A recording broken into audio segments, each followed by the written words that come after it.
RxJS। सही, तो बेसिकली हम लोग पहले इंट्रोडक्शन लेंगे थोड़ा इसका कि ऑब्जर्वेबल्स हैं क्या, और रिएक्टिव प्रोग्रामिंग बेसिकली क्या होती है, और रिएक्टिव एक्सटेंशन क्या है, RX क्या चीज़ है RxJS में।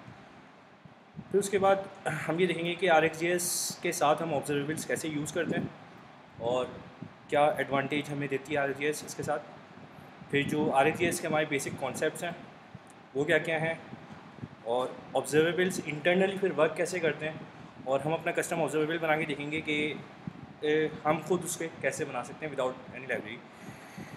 फिर बेसिकली उनका फ़्लो, जो ऑब्जर्वेबल्स को अंडरस्टैंड करना होता है उनके फ़्लो को, वो थोड़ा मुश्किल होता है, तो उसके लिए हम मार्बल डायग्राम्स यूज़ करते हैं।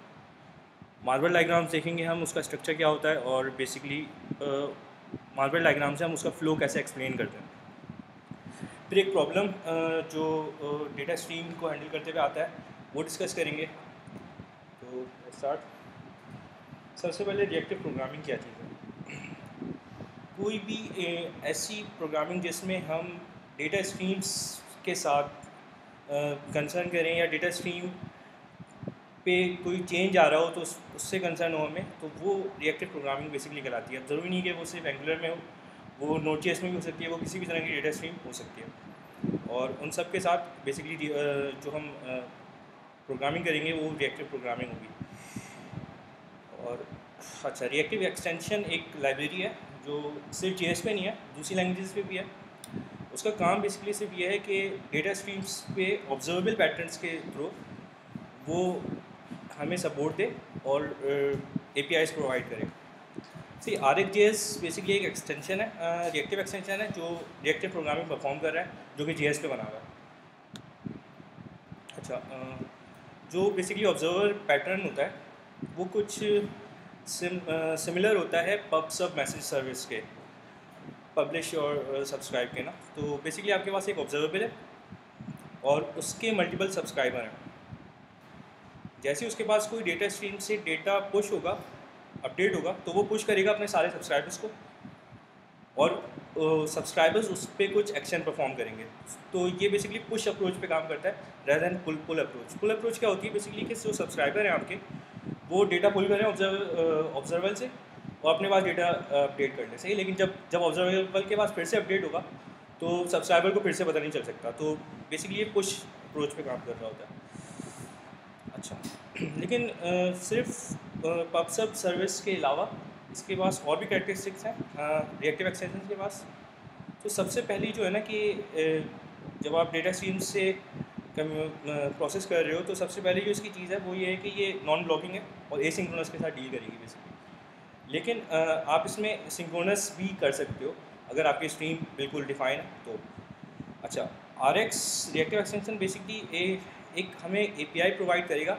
अच्छा, ये जो बात हो रही है अभी RxJS की बात नहीं हो रही है, सिंपल रिएक्टिव एक्सटेंशन की बात हो रही है कि रिएक्टिव एक्सटेंशन अगर कोई भी हम बना रहे हो तो वो हमें क्या क्या हम एक्सपेक्ट करेंगे उससे कि वो हमें प्रोवाइड करें। तो वो एक हमें सिंपल API प्रोवाइड करेगा जो सेंड करेगी डेटा, स्ट्रीम डेटा, और एरर सिग्नल करेगी अगर बीच में स्ट्रीमिंग के दौरान कोई एरर आ गया, या एंड ऑफ स्ट्रीम बता देगी कि आपकी स्ट्रीम जो है वो एंड हो गई है, अब कंप्लीट हो गई है। अच्छा, RX लाइब्रेरीज़ के पास इसके अलावा 100 ऑफ ऑपरेटर्स होते हैं जो ऑन द गो आपके डेटा को प्रोसेस करते हुए ट्रांसफॉर्म करते हैं। तो जैसे कि RxJS में बहुत सारे हैं जो अभी हम आगे डिस्कस करेंगे। अच्छा, और डेटा स्ट्रीमिंग के दौरान बहुत से प्रॉब्लम्स होते हैं, प्रोग्रामिंग प्रॉब्लम्स, जिनको जिनको हैंडल करने की सपोर्ट RX यानी कि रिएक्टिव एक्सटेंशन लाइब्रेरीज प्रोवाइड करती है। जैसे एक बहुत ही कॉमन सा प्रॉब्लम है बैक प्रेशर। बैक प्रेशर क्या होता है कि जब भी प्रोड्यूसर और कंज्यूमर डेटा स्ट्रीम से प्रोसेस कर रहा हो तो प्रोड्यूसर आपका इतनी तेज़ डेटा प्रोड्यूस कर रहा है कि कंज्यूमर उसको कंज्यूम ही नहीं कर पा रहा, जिससे आपका डेटा लॉस हो सकता है। तो ये इसको भी हैंडल करने का RX लाइब्रेरीज जो है वो सपोर्ट देती हैं एक एक्सटेंट तक। तो सबसे पहले जो मेन कंपोनेंट्स हैं ना ऑब्जर्वर पैटर्न के, वो दो हैं, ऑब्जर्वर और ऑब्जर्वर। तो ऑब्जर्वर बेसिकली वो होता है जो सेंड करेगा डेटा स्ट्रीम अपने सब्सक्राइबर को, जिसके बाद डेटा स्ट्रीम होगी। और ऑब्जर्वर वो होंगे जो उसको लिसन कर रहे होंगे, जो सब्सक्राइब कर रहे होंगे, और उस पर फिर वो कुछ एक्शन परफॉर्म करेंगे। ऑब्जर्वर की बेसिकली जो कैरेक्टरिस्टिक होंगी अगर प्रोग्रामिंग पॉइंट ऑफ व्यू से देखें तो उसका एक काम ये है कि पुश करे डेटा सब्सक्राइबर पे। अगर डेटा स्ट्रीम करते हुए कोई एरर आ गया तो उस एरर को थ्रो करे और नोटिफाई करे सब्सक्राइबर को कि स्ट्रीम ओवर हो गई, कंप्लीट हो गई। ये तीनों मेथड की इम्प्लीमेंटेशन ऑब्जर्वर के अंदर बेसिकली होनी चाहिए। अगर एक ऑब्जर्वर की हम क्लास बना रहे हैं तो हम कहेंगे कि उसके अंदर बेसिकली 3 मेथड ज़रूरी होंगे। एक नेक्स्ट मेथड जो पुश करेगा डेटा सब्सक्राइबर के लिए, एक एरर मेथड जो एरर थ्रो करेगा सब्सक्राइबर को, और एक कंप्लीट का मेथड जो बेसिकली नोटिफाई करेगा कि स्ट्रीम कंप्लीट हो चुकी है। उसी तरह ऑब्जर्वर जो लिसन कर रहा है डेटा पे, ऑब्जर्वर पे, तो उसके पास सबसे पहले जो मेथड होगा वो होगा सब्सक्राइब मेथड, कि उसने लिसन करना शुरू किया बाय सब्सक्राइब मेथड। फिर उसके पास हैंडलर होगा डेटा प्रोसेस हैंडलर के, जब उसके बाद डेटा आए तो किस तरह से उसको हैंडल करे। एरर हैंडलर होगा और स्ट्रीम कंप्लीशन हैंडलर होगा कि जब डेटा फुल कंप्लीट हो जाए तो वो क्या करे। और एक और इसके बाद एडिशनल चीज़ होगी कि इन द मिडिल जब भी वो चाहे वो अनसब्सक्राइब कर सकता है ऑब्जर्वर से। जब उसका रिक्वायर्ड अमाउंट ऑफ डेटा आ गया तो वो अनसब्सक्राइब कर दे, उसे ज़रूरी नहीं है कि वो कंप्लीशन तक लिसन करे। तो ये 4 बेसिकली मेथड ऑब्जर्वर प्रोवाइड करेगा, एक subscribe, data processing handler, error handler, completion handler और अनसब्सक्राइब मेथड। अच्छा, तो अगर हम इसका फ्लो देखें इस पूरे पैटर्न का जिससे हम RX डेवलप कर रहे हैं या RX लाइब्रेरी बन रही है, तो इसमें यह है कि ऑब्जर्वर्स जो है ऑब्जर्वेबल्स जो हैं वो एक लिस्ट मेंटेन कर रहे हैं ऑब्जर्वर्स की कि कौन कौन डेटा पे लिसन कर रहा है और वो उन्हें सेंड कर रहे हैं। ठीक, ऐसा नहीं है कि वो एक रैंडम डेटा इमिट कर रहे हैं वहाँ से और हर कोई यहाँ पे कोई भी यहाँ पे पिक कर ले, ऐसा नहीं है। जो लिसन करेगा सिर्फ उसी को डेटा अलाउ होगा। सही है। ऑब्जर्वर्स जो हैं वो एक्सप्लिसिटली आस्क कर रहे हैं ऑब्जर्वर को कि उन्हें ऑब्जर्वर की लिस्ट में ऐड कर लो। ठीक, जब मैं रिक्वेस्ट करूँगा कि मैं सब्सक्राइब कर रहा हूँ तो ऑब्जर्वर मुझे देगा परमिशन। ऐसा नहीं है कि आप बगैर लिसन किए डेटा ले लें। अच्छा, RxJS का जो सेटअप है वो बहुत सिंपल है। npm से बस आप npm install RxJS यस ये कमांड यूज़ करें सिंपल, और ज़रूरी नहीं है कि सिर्फ आप इसको एंगुलर के साथ यूज़ करें, आप इसको Node.js के साथ भी यूज़ कर सकते हैं। उसके अलावा फिर आप इंपोर्ट करें सिंपल RxJS और पूरे आपके टूल्स जो हैं वो अवेलेबल हो जाएंगे इससे, जो भी इसकी API हैं सारी। लेकिन अगर आप थोड़ा बंडल साइज़ का ख्याल रखना चाह रहे हैं तो बिल्कुल आप सिर्फ वही ऑपरेटर्स लें जिनको आप यूज़ करना चाह रहे हैं। ये पहले भी डिस्कस हुआ था, मसूद भाई ने किया था पहले सेशन में, कि हमें बंडल साइज़ का बहुत ख्याल रखना पड़ता है क्योंकि बहुत ज़्यादा ऑपरेटर्स हैं लाइब्रेरीज के, और वो जो है फिर ओवर पॉपुलेट कर देंगे आपके बंडल को, जो आप यूज़ भी नहीं कर रहे होंगे वो आप यूज़ कर रहे होंगे, बेसिकली आपके इंक्लूड किया होगा अपने बंडल में। अच्छा, तो RxJS के थ्रू बेसिकली कैसे हम ऑब्जर्वर्स और ऑब्जर्वर को इम्प्लीमेंट करेंगे वही हम देखते हैं। तो RxJS एक मेथड प्रोवाइड करता है क्रिएट का, स्टैटिक मेथड है, अगर हम क्लास नेम से यूज़ करें rx.observable create, और इसमें क्या हो रहा है, इसके अंदर वो हमसे सब्सक्राइब का मेथड ले रहा है कि ऑन सब्सक्राइब उसको क्या डेटा बेसिकली इमिट करना है। तो लेट्स सपोज मैं यहाँ पे यूज़ कर रहा हूँ observer.next1 to नेक्स्ट क्या कर रहा है कि पुश कर रहा है डेटा सब्सक्राइबर के पास, और फिर मैं 3 सेकंड बाद 3 पुश कर रहा हूँ और उसको बोल रहा हूँ कि मैं कंप्लीट हो गया डेटा स्ट्रिंग। तो ये बेसिकली ऑब्जर्वर बनाया है यूजिंग RxJS। अब ऑब्जर्वर, तो ऑब्जर्वर जो है आपके पास वो ऐसे बनेगा कि ऑब्जर्वर जो होते हैं ना वो बेसिकली लेजी ऑब्जेक्ट्स होते हैं, यानी कि वो रन जब भी होंगे जब सब्सक्राइब किए जाएंगे, उससे पहले वो रन नहीं होते। सही है। तो ऑब्जर्वर बनाते हुए मैंने बस सिर्फ observable.subscribe किया और इसको मैंने ये हैंडलर दिया, जो पहला हैंडलर जिसकी बात हुई थी कि डेटा प्रोसेसिंग करेंगे, तो पहला हैंडलर ये है, इसी वैल्यू जो भी होगी वो लॉक करवा रहा है। और दूसरा फंक्शन जो हम प्रोवाइड करेंगे वो एरर का, तो एरर पे जो भी आपको परफॉर्म करना हो एक्शन वो आप कर सकते हैं। और सबसे लास्ट हैंडलर जो है वो कंप्लीशन का हैंडलर है कि डेटा आपके पास स्ट्रीमिंग ख़त्म हो गई है और अब आप दूसरा काम परफॉर्म कर सकते हैं या अनसब्सक्राइब हो सकते हैं। ये RxJS के थ्रू एक इनिशियल सेटअप था ऑब्जर्वर और ऑब्जर्वर का। तो अगर आप देखें इस पे क्या हो रहा है कि ऑब्जर्वर जो है वो इमिट कर रहा है 1, 2 and 3 आफ्टर 3 सेकेंड ना। तो इसके लॉग्स कुछ इस तरह से होंगे कि पहले अच्छा वैल्यू रिसीव हो रही है यहाँ पे, तो 1, 2, 3 जो इसने इमिट किया, और उसके बाद 3 सेकेंड बाद वो इमिट कर देगा कि this is the end, completion हो गई आपकी।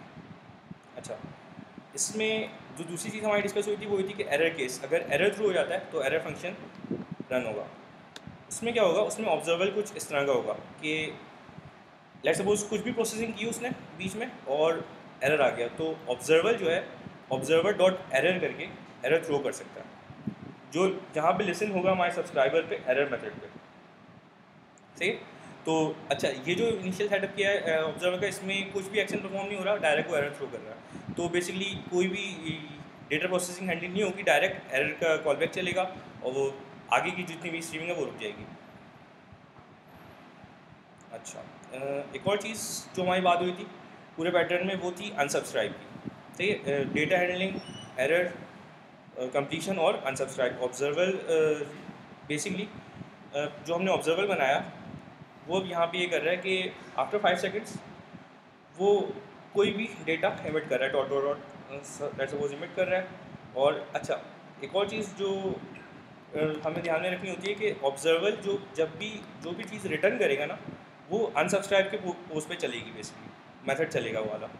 तो ये एक रिटर्न कर रहा है मेथड, जो कर रहा है क्या है कि क्लियर कर रहा है टाइम आउट जो उसने 5 सेकेंड बाद लगाया था। ठीक, ये हमने खुद ऑब्जर्वर बना रहे हैं। तो जो ये मेथड रिटर्न हो रहा है ना, ये अनसब्सक्राइब पे चलेगा बेसिकली, जब भी हम अनसब्सक्राइब यूज़ करेंगे। अब अनसब्सक्राइब कैसे चलता है ये देखते हैं। अच्छा, सब्सक्रिप्शन हमने बनाई वही ऑब्जर्वेबल डॉट सब्सक्राइब करके। जब मैंने सब्सक्राइब किया तो इसके जो इंटरनल फंक्शन था ये रन हुआ, क्योंकि ये लेजी ऑब्जेक्ट्स हैं, जैसे सब्सक्राइब होगा वैसे चलना शुरू हो जाएंगे। तो उसके बाद हमारे पास मैंने यहाँ पे क्या किया कि आफ्टर 5 सेकेंड्स ये एमिट कर रहा था वैल्यू, लेकिन आफ्टर 3 सेकेंड्स बिफोर 5 सेकेंड्स यानी कि आफ्टर 3 सेकेंड्स मैंने अनसब्सक्राइब करवा लिया, और अब इसके पास कोई भी वैल्यू जो है वो इमिट नहीं होगी। सही है। तो अच्छा, जब मैंने अनसब्सक्राइब करवाया तो इंपॉर्टेंट चीज़ ये है कि लॉग हुआ क्लियर, यानी कि जो मेथड मैंने यहाँ से रिटर्न किया था ऑब्जर्वर से अपने, वो कॉल होगा अनसब्सक्राइब के ऊपर। सही है, जिससे बेसिकली क्या होगा कि वो क्लियर कर रहा है टाइम आउट। उसी तरह आप अपना कस्टम कुछ भी बना सकते हैं जो आप ऑब्जर्वर देखते हुए बना रहे हो। अभी आपको आगे एग्जाम्पल्स मिलेगी कि क्या बनाना है उसमें। अच्छा, सबसे जो इम्पोर्टेंट चीज़ आती है यहाँ पे कि हम लोग यूज़ करते हैं प्रोमिसेस। तो प्रोमिसेस और ऑब्जर्वेबल्स में डिफरेंस क्या है?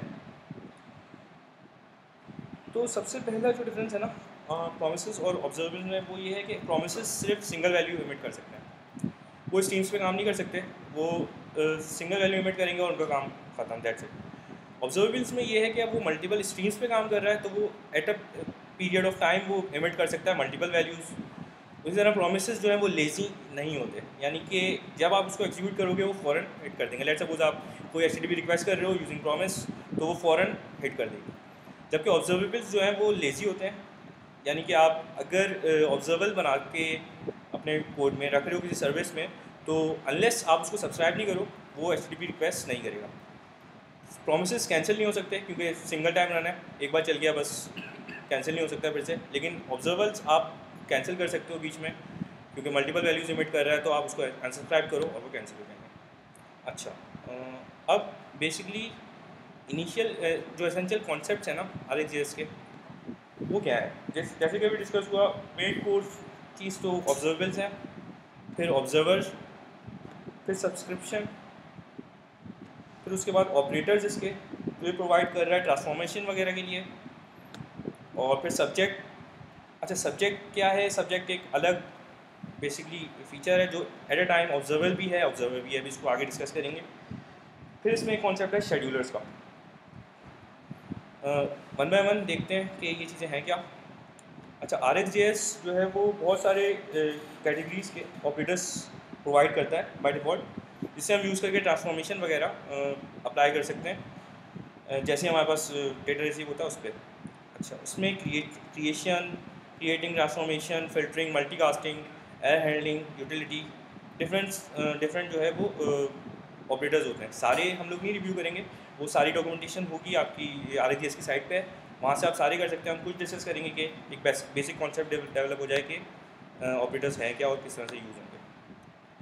तो जब क्रिएटिंग ऑपरेटर्स वो होते हैं जो बेसिकली क्रिएट करके दे रहे हैं आपको ऑब्जर्वर। सबसे पहले इसमें होगा फ्रॉम क्या कर रहा है? एरे को कन्वर्ट करके ऑब्जर्वेबल बना रहा है। सही है, ये आप देख सकते हैं rx dot observable from array. और फिर मैंने क्या किया कि ये ऑब्जर्वेबल बन गया, तो इस पर ऑब्जर्वेबल पे सब्सक्राइब किया। जैसे हम सब्सक्राइब करेंगे तो क्योंकि सिंपल एरे है तो वो डायरेक्ट वैल्यूज इमिट करना शुरू कर देगा 1 by 1, 10, 20, 30। सही। दूसरा है इसमें फ्रॉम इमेंट। अच्छा, ये बहुत यूज़फुल है कि अगर आप डॉम मैनिपुलेशन वगैरह कर रहे हो तो उसमें आप इनका ऑब्जर्वेबल यूज़ कर सकते हो किसी भी डॉम एलिमेंट पे। उसमें जो आप पहला आर्गूमेंट प्रोवाइड करोगे वो एलिमेंट होगा और दूसरा उसका इवेंट। ठीक, जैसे मैंने इसमें लिखा कि डॉक्यूमेंट पे जब भी क्लिक हो तो आप उसको लिसन करो। सही है, ये मैंने ऑब्जर्वेबल बना दिया। अच्छा, इंपॉर्टेंट चीज़ ये है कि जिससे यहाँ पे फर्स्ट लाइन जब एग्जीक्यूट होगी तो वो सिर्फ ऑब्जर्वेबल बना के छोड़ देगी। सही है, जब तक उसको सब्सक्राइब नहीं होता वो उसे लिसन नहीं करेगी। फिर जब मैंने सब्सक्राइब किया तो जब भी आप क्लिक करोगे डॉक्यूमेंट पे वो जो है उसकी जो इवेंट होगा वो लॉक करवा देगी। इसी तरह एक है इंटरवल।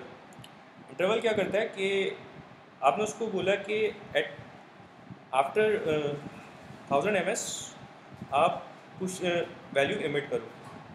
सही, तो एमिट ये क्या करेगा कि जैसे इसको सब्सक्राइब होगा ये हर 1 सेकंड के बाद यानी हर 1000 मिली सेकंड के बाद असेंडिंग नंबर्स एमिट करेगा। पहले 1, फिर 2, 3। ये थे कुछ क्रिएटिंग ऑपरेटर्स, और भी हैं वो आप डॉक्यूमेंटेशन से देख सकते हैं। अच्छा, दूसरे हैं इसके ट्रांसफॉर्मेशन ऑपरेटर्स। तो बहुत ही कॉमन ऑपरेटर मैप, जो जावास्क्रिप्ट में नॉर्मल फंक्शन भी होता है मैप। तो हम इसमें क्या कर रहे होते हैं कि एक ऑब्जेक्ट को अपने हिसाब से मॉडिफाई कर रहे होते हैं और उसको बेसिकली उसकी मैपिंग परफॉर्म कर रहे होते हैं उस पर। यहाँ पे एग्जांपल है, ये क्या कर रहा है कि इवेंट क्लिक को client x event dot client x पे मैप कर रहा है ताकि हमें एक्स मतलब डेटा में एट द एंड सब्सक्रिप्शन में हमें वही डायरेक्ट मिले। तो ये आप देख रहे हैं कि ऑपरेटर यूज़ कैसे हो रहा है कि ऑब्जर्वेबल पे डायरेक्ट हमने ऑपरेटर परफॉर्म किया, उसके बाद हमने इसको सब्सक्राइब किया। ठीक, यानी जब भी ये सब्सक्राइब होगा उसके बाद ये ऑब्जर्वेबल रन होगा और ये ट्रांसफॉर्म होके मैप से फिर आपके पास फाइनली रिसीव होगा सब्सक्राइब में। ठीक, उसी तरह है स्कैन। अच्छा, स्कैन सिमिलर है रिड्यूस के, ये एक्यूमुलेट करता है वैल्यूज़ को। मैंने एक ऑब्जर्वेबल बनाया जो कि एक एरे था 1 to 5, और फिर मैं उसको स्कैन कर रहा हूँ कि बेसिकली आप इस पर कुछ भी परफॉर्म कर सकते हो। तो मैं यहाँ पे क्या कर रहा हूँ कि x + y यानी जो भी वैल्यू रिसीव हुई थी उसको प्लस कर लो और जो न्यू वैल्यू है उसमें ऐड कर लो। तो आप देख रहे हैं ये एक्यूमुलेट हो रहा है 1, 3, 6 एंड सो ऑन। इस तरह प्लग, जैसे नॉर्मल प्लग होता है JPG वगैरह का, वो भी आप इस पर यूज़ कर सकते हैं। ये कर ये रहा होता है कि वो उस ऑब्जेक्ट को बेसिकली प्लग कर देगा, तो आप डायरेक्ट इवेंट, जैसे कोई इवेंट ट्रिगर हो रहा है event target dot tag name, direct tag name आपका लॉक करवाएगा ये। सही। इसी तरह कुछ फिल्टरिंग ऑपरेटर्स हैं जिसमें फ़िल्टर है सबसे पहले। अच्छा, ये क्या कर रहा है कि जब मैंने डॉक्यूमेंट के क्लिक पे एक ऑब्जर्वेबल बनाया है और मैं फिर ये देख रहा हूँ कि अगर किसी डिफ पे क्लिक होता है तो ही उसको वो सब्सक्रिप्शन की तरफ जाए, अदरवाइज़ फिल्टर आउट हो जाए और वो ना जाए। ठीक, तो ये कर ये रहा है कि ऑब्जर्वेबल पे इसने फ़िल्टर लगाया और वहाँ ये मैच कर रहा है कि event dot target dot tag name जो है अगर डिफ है तो वो आगे मूव करे, अदरवाइज़ वो ना करे। सही, वहाँ सब्सक्रिप्शन तक कोई चीज़ आएगी नहीं। उसी तरह जो हम लोग बहुत कॉमनली यूज़ करते हैं वो है डिबॉन्स टाइम, कि एक पर्टिकुलर एलिमेंट पे अगर लेट्स सपोज 1000 ms लगा हुआ है तो विद इन नेक्स्ट 1000 ms तक उसकी इवेंट को जो है वो रिकॉर्ड नहीं करे, सब्सक्रिप्शन को रिकॉर्ड नहीं करे। सही, जैसे अगर हम इनपुट यूज़ कर रहे हो और इनपुट पे हम टाइप कर रहे हैं तो हमारे पास सब्सक्रिप्शन उसके अनलेस ना चले जब तक एक पर्टिकुलर टाइम पीरियड उसका ख़त्म नहीं हो जाता। अच्छा, इसी के थोड़ा सा सिमिलर है थ्रॉटल।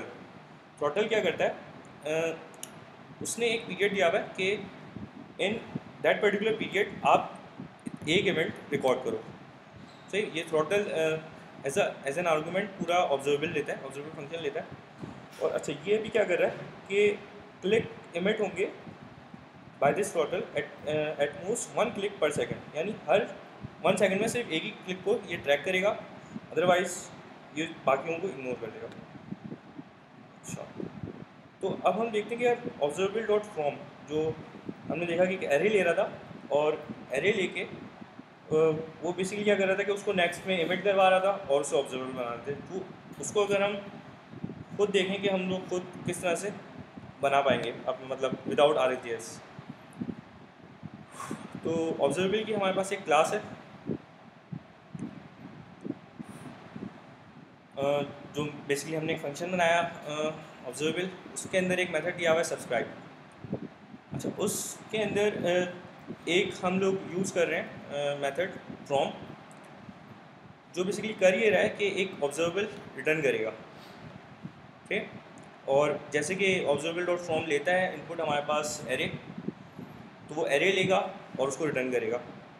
तो ये ऑब्जर्वेबल बन रहा है बेसिकली ऊपर से, ये जो क्लास बनी हुई है इसका ऑब्जेक्ट बन रहा है, और ये कर ये रहा है कि डेटा सेट पे यानी कि एरे पे आइट्रेट करके ऑब्जर्वर डॉट नेक्स्ट कॉल कर रहा है। नेक्स्ट इसके बाद आएगा सब्सक्रिप्शन से, ठीक है, और एट लास्ट रिटर्न कर रहा है। रिटर्न पे मैंने आपको बताया था कि रिटर्न पे अनसब्सक्राइब का हैंडलर कॉल होगा, बेसिकली वो ये कर रहा है कि डेटा सेट को एम्प्टी कर रहा है, जैसे आप कुछ भी करा सकते हैं, मैंने भी ये करवा दिया। तो अच्छा, इसको आप यूज़ ऐसे करेंगे कि ऑब्जर्वेबल डॉट फ्रॉम, ऐसी ये कस्टम क्लास बनाई हुई है, कोई RxJS वगैरह यूज़ नहीं होती इसमें। ये आपके पास एरे ऑफ आर्गूमेंट्स ले रहा है, तो ये इनपुट में आ गया। अब इनपुट पे अब आप सब्सक्राइब करेंगे, जो कि इसका फंक्शन था पहले से ही, और सब्सक्राइब के अंदर फिर आप इसको फंक्शन में प्रोवाइड करेंगे नेक्स्ट आर्गूमेंट से, जो बेसिकली अंदर कॉल करेगा ऑब्जर्वेबल पे जब ऑब्जर्वेबल रन होगा, और जो कि अभी रन होगा क्योंकि अभी इसकी सब्सक्रिप्शन कॉल हुई है। और फिर ये क्या कर रहा है कि set time out after 5 seconds ये अनसब्सक्राइब कर देगा। ठीक है, वरना क्या होगा कि हमारे पास 1 2 3 4 5 प्रिंट होगा। अच्छा, यहाँ पे इसमें नेक्स्ट में दिया हुआ है कि नेक्स्ट में क्या चीज़ परफॉर्म करनी है, तो उसमें लॉक करना था बेसिकली, परफॉर्म होगा और उसके बाद अनसब्सक्राइब करा लेगा आफ्टर 5 सेकेंड। अच्छा, उसी तरह सेम इम्प्लीमेंटेशन है ऑब्जर्वर डॉट फ्रॉम इवेंट की, करते हैं उसको इम्प्लीमेंट करना होगा। हाँ देख लो, देख ऊपर पे भी जा सकते हो कोई भी, या तुम काम करना पहले स्टार्टिंग में तो उसको करना पड़ेगा। सही। अच्छा, ये फिर आप देखिएगा स्लाइड से कि फ्रॉम इवेंट जो बेसिकली हमने देखा था कि डॉक्यूमेंट पे आपके इवेंट्स देख रहा है, वो हमने कैसे बनाया, इसके लिए कस्टम कैसे बनाया विदाउट यूजिंग एनी लाइब्रेरी। ठीक, जैसे स्लाइड से आप लोग देखिएगा। अच्छा, फिर इसमें एक चीज़ होती है RxJS सब्जेक्ट। सब्जेक्ट का जो एक डिफरेंट कैरेक्टरिस्टिक है ना, वो ये है कि एट अ टाइम की ऑब्जर्वेबल भी है और एट अ टाइम की ऑब्जर्वर भी है। अच्छा, इससे हमें फ़ायदा ये होता है कि कंट्रोल सारा हमारे पास आ जाता है कि हम एक सब्सक्रिप्शन से मतलब विद सब्जेक्ट हम खुद इमिट करवा सकते हैं वैल्यूज़। उसमें क्या होता है कि इस ऑब्जर्वर के पास पावर होती है कि वो इमिट करे वैल्यू, लेकिन बाय सब्जेक्ट ये हमारे पास भी आ जाती है पावर कि हम इमिट कर सकें खुद ही वैल्यू। जैसे यहाँ पे मैंने एक सब्जेक्ट बनाया और सब्जेक्ट पे फिर मैंने सब्सक्राइब किया था, और अगर मैं सब्जेक्ट डॉट नेक्स्ट कॉल करूँगा तो वो खुद से इमिट करेगा वैल्यूज़ जो दोनों सब्सक्रिप्शन पे चल रही होंगी। सही है, और उसी तरह अगर मैं सब्जेक्ट डॉट कंप्लीट कॉल करूँगा तो वो इस कंप्लीशन कॉल कर देगा इसका। अच्छा, फिर सब्जेक्ट की डिफरेंट टाइप्स होती हैं, वो रिव्यू कीजिएगा इसमें स्लाइड्स में। बिहेवियर सब्जेक्ट है, और जिसमें आप इनिशियल वैल्यू दे रहे होते हो बेसिकली, और उस पर वो इमिट कर रहा होता है। उसी तरह रीप्ले सब्जेक्ट है, बेसिकली कर क्या रहा होता है कि बिहेवियर सब्जेक्ट अपने पास एक वैल्यू कैश कर लेता है, जैसे उसके पास कोई नई सब्सक्रिप्शन आएगी तो वो अपने पास वो वाली पुरानी वैल्यू उसको इमिट कर देगा। और रिप्ले सब्जेक्ट में फिर आप नंबर दे सकते हो कि कितने आइटम्स आपको कैश करने हैं, और जैसे ही उसके बाद जैसे कोई 3 वैल्यूज़ जो है इमिट हुई और फिर हमारे पास दूसरी सब्सक्रिप्शन आई, तो वो क्या करेगा, जैसी दूसरी सब्सक्रिप्शन हालांकि लेट आई है लेकिन वो 3 वैल्यूज़ जो है वो फिर से इमिट कर देगा उसको लास्ट। हाँ, मतलब जितनी भी आप स्पेसिफाई करोगे।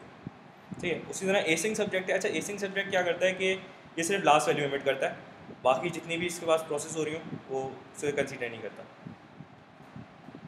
देखिएगा इसकी इम्प्लीमेंटेशन को। फिर हमारे पास जो इसको फ्लो अंडरस्टैंड करने के लिए आती है वो आती है इसकी मार्बल डायग्राम।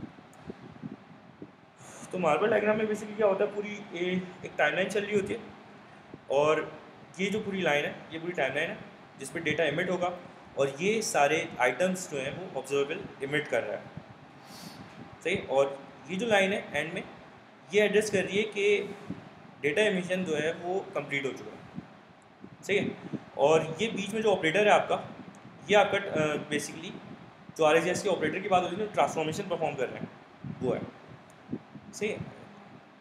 तो ये क्या कर रहा है कि फ्लिप कर रहा है, इसने स्टार को फ्लिप किया, ट्रायंगल को फ्लिप किया, लेट्स सपोज सर्कल को फ्लिप करने गया, इसके पास एरर आ गया। एरर यू मार्क होता है इसमें क्रॉस से। इसमें अभी रिप्रेजेंटेशन देखने, फिर आगे देखेंगे कि किस तरह से एक दो ऑपरेटर्स में ये मार्बल डायग्राम डिफाइन है, सही। तो इसकी देखते हैं हम एग्जाम्पल जिप की। जिप क्या कर रहा है कि हमारे पास दो डिफरेंट ऑब्जर्वेबल्स हैं, वो उनको कंबाइन कर रहा है, जिप कर रहा है। कैसे? 1A डिफरेंट, अगर आप एरे का कर रहे हो तो 1, A सेपरेट, 2B, सही। ये इसकी मार्बल डायग्राम है, बिल्कुल सिंपल मार्बल डायग्राम थी, इसमें कोई एरर वगैरह नहीं आया, तो इस वजह से उसमें एरर वगैरह थ्रो नहीं हुआ। वैसे अगर कोई एरर आता है तो हम उसको वैसे शो करते हैं जैसे आपको पहले दिखा दिया। तो इधर एक मर्ज की है, मर्ज की भी देखिएगा आप। अच्छा हमारी बात हुई थी कि बैक प्रेशर जो है ना डेटा स्ट्रीमिंग में, वो किस तरह से हैंडल होगा। आपको RX बेसिकली रिएक्टिव एक्सटेंशन किस तरह से सपोर्ट देंगे उसकी, मैंने कहा था उस पर एट सम एक्सटेंट लाइब्रेरीज दे रही हैं, बाकी आप उनकी भी सपोर्ट आएगी, क्योंकि RxJS में भी चीज़ें प्रोग्रेस में है, तो उसकी सपोर्ट आएगी। कैसे आएगी वो ये देखते हैं। अच्छा, इनकी अपनी डॉक्यूमेंटेशन है गिट की, वहाँ पे ये सपोर्ट दे रहे हैं आगे फ्यूचर में पॉसिबल बफर्स की। उसमें क्या होगा कि अगर आप कोई डेटा गेट स्टॉक डेटा ऐसे बोल आप कर रहे हो, या आप ऑब्जर्वेबल रिटर्न कर रहे हो, सही है, तो ये आपको पॉज हो सकता है बीच में, यानी कि सब्सक्रिप्शन आप जब इसकी बनाओगे ना, तो सोर्स को आप पॉज कर सकते हो, ऑब्जर्वेबल को पॉज कर सकते हो। लेट्स सपोज आपके पास डेटा आया, 2 सेट्स आ गया आपके पास, अभी आप उसकी प्रोसेसिंग में लगे हुए हो, आपके पास थर्ड भी आया, तो आप उसको पहले ही पॉज कर दो कि अभी हमारे पास कंज्यूमर जो है बिजी है, उसको पॉज कर दो, सही। फिर उसके बाद एक पर्टिकुलर टाइम के बाद रिज्यूम कर दो, फिर वहीं से डेटा कंटिन्यू हो जाएगा। उसी तरह एक सपोर्ट है जो अभी फुली नहीं है लेकिन फ्यूचर में आएगी, क्योंकि डॉक्यूमेंटेशन में है, कंट्रोल ऑब्जर्वर। उसमें क्या होता है, उसमें आप ऑब्जर्वर्स को बता रहे होते हो कि बेसिकली आप मुझे इतने सेट ऑफ डेटा दो, सही। यानी कि आप खुद से रिक्वेस्ट करते हो कि आप 2 सेट ऑफ डेटा मुझे दीजिए, सही। फिर आप 2 को प्रोसेस करोगे, उसके बाद आप दूसरी रिक्वेस्ट करोगे, अनलेस के वो कंप्लीट नहीं हो जाता, सही। तो ये एक छोटा सा इंट्रोडक्शन वगैरह था। अच्छा, RxJS में जो मेन चीज़ है कि लेस कोड तो हो जाता है हमारे पास, लेकिन रीडेबिलिटी जो है वो सफ़र करती है, जिसकी वजह से जो रीड कर रहा है ना कोड, उसको RxJS का बहुत अच्छी तरह से आइडिया होना चाहिए, नो होनी चाहिए, अदरवाइज़ इतनी ज़्यादा रीडेबिलिटी नहीं होती RxJS की वजह से, सही। तो प्लीज़ क्वेश्चंस जो भी हो आपके।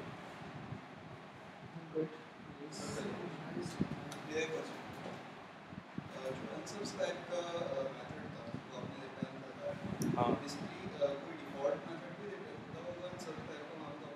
जो बेसिकली डिफ़ॉल्ट होता होगा उसके बाद हमारा हैंडलर चलता है, सही। अनसब्सक्राइब जो हम रिटर्न करवा रहे हैं ना ऑब्जर्वर।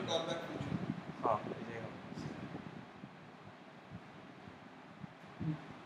इसमें फिर एक जो पॉइंट है, आई नो शायद मिस कर दिया बीच में, मगर जब आपका एरर्स होता है ना ऑब्जर्वर के अंदर, तो उसके बाद आपका ऑब्जर्वर डेड हो जाता है। हाँ, ये बहुत इंपॉर्टेंट चीज़ है जो स्टार्टिंग में लोगों को नहीं पता होती, और वो फिर डिबगिंग करते रहते हैं इसकी वजह।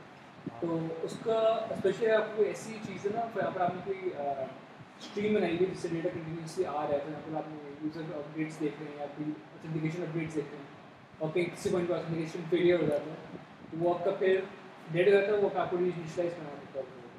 तो वो एक चीज़ है जो आपको थोड़ा समझ, जैसे यहाँ पे डायग्राम में था कि जब ये फ्लिप करने गया सर्कल को, तो यहाँ पे एरर आ गया, तो इसने आगे कोई चीज़ परफॉर्म नहीं की, वहीं पे वो डेड हो गया।